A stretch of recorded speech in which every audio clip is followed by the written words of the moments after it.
സംസ്ഥാനത്തെ തടവുകാരുടെ കൂലി കുത്തനെ കൂട്ടിയ സർക്കാർ. ശിക്ഷാ തടവുകാരുടെ പ്രതിദിന കൂലി 10 മടങ്ങ് വരെ വർദ്ധിപ്പിച്ചുകൊണ്ട് സർക്കാർ ഉത്തരവിറക്കിയിരിക്കുകയാണ്. 63 രൂപയുണ്ടായിരുന്ന വേതനം 520 രൂപയായും 177 രൂപ എന്നത് 560 രൂപയായും 152 രൂപ എന്നത് 620 രൂപയായും കൂട്ടിയിരിക്കുന്നു. 4 സെൻട്രൽ ജയിലുകളായി കഴിയുന്ന 3000-ലധികം തടവുകാർക്ക് ഈ ആനുകൂല്യം ലഭിക്കും.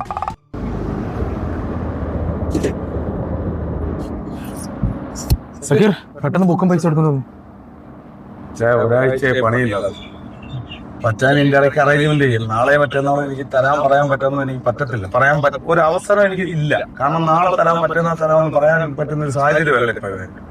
അങ്ങനെ പറഞ്ഞിട്ട് കാര്യമുണ്ടോ സക്കീറെ? 1000 രൂപ വെച്ച് ഇപ്പൊ 3 ദിവസം 3000 രൂപ പെൻഡിങ് ആണ്.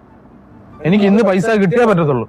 ഇന്നും കൂടെ കൂട്ടി 4000 രൂപ ആകും. ഇന്ന് എനിക്ക് പൈസ കിട്ടിയേ പറ്റുള്ളൂ. ഒരു 3-4 ദിവസം പറ്റത്തില്ല. പൈസ വാങ്ങിച്ചോണ്ടേ പോകത്തുള്ളൂ. ഞാൻ വേറെ ടെൻഷനിൽ ഇരിക്കുക. എനിക്ക് നിങ്ങളുടെ ടെൻഷൻ എനിക്ക് അറിയേണ്ട ആവശ്യമില്ല. എനിക്ക് ഇന്ന് പൈസ കിട്ടണം. പൈസ കിട്ടേണ്ടേ പോകത്തുള്ളൂ.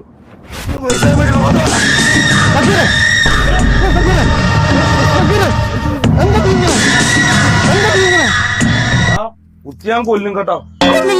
എനിക്ക് 3 പിള്ളേരുള്ളൂ. എന്നെ ജീവിക്കാൻ അനുവദിക്കണം. ഞാൻ ജയിലിൽ പോയി കിടന്നാലേ എനിക്ക് എത്ര കിട്ടുന്നു. എനിക്ക് ജീവിക്കാൻ ഞാൻ കാല് പിടിക്കാം. എന്നെ ജീവിക്കാൻ അനുവദിക്കണം. എന്നെ കൊല്ലില്ല. എനിക്ക് പൈസ വേണ്ട. എനിക്ക് പൈസ വേണ്ട. എനിക്ക് പൈസ വേണ്ട. എന്നെ ജീവിക്കാൻ അനുവദിക്കണം. ഓക്കെ, ഞാൻ വിളിക്കുന്നില്ല. എന്നെ ഇങ്ങോട്ട് വിളിച്ചാൽ മതി. എനിക്ക് പൈസ വേണ്ട. എന്നെ ജീവിക്കാൻ അനുവദിക്കാം. ആ വണ്ടി ഒന്ന് എടുത്തിട്ട് പൊക്കോട്ടെ. ജാങ്കോ, നീ അറിഞ്ഞ ഞാൻ പെട്ടു.